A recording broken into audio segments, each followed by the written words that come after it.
दोस्तों ये मशीन अपने ये गोवा में लगाई है, क्लाइंट किया हमने, पूरा इंस्टॉलिंग हो गया है।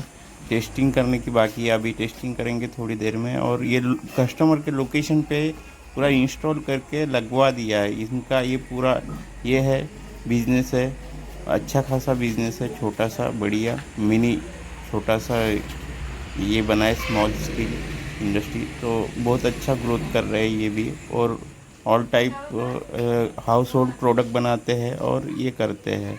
तो देखिए आप वीडियो में, ये पूरा वीडियो में देख सकते हैं, उनका गोडाउन पूरा दिख रहा है आपको वीडियो में पूरा अच्छे से। पूरा यहाँ पे पैकेजिंग होता है, मटेरियल बनाते हैं, पूरा ऐसी व्यू है। आप चैनल पे नए हो तो ज़रूर सब्सक्राइब कीजिए, लाइक कीजिए, वीडियो को शेयर कीजिए। और हमारे वीडियो के नीचे हमारे नंबर दिए गए हैं, कांटेक्ट कर सकते हैं आप कभी भी। और आपको भी ये ऐसी मशीन लगेगा तो हम आपकी स्पेस पे इंस्टॉल करवा देंगे। तो फिर से नए वीडियो में नए टॉपिक के साथ मिलते हैं। वीडियो एंजॉय कीजिए दोस्तों।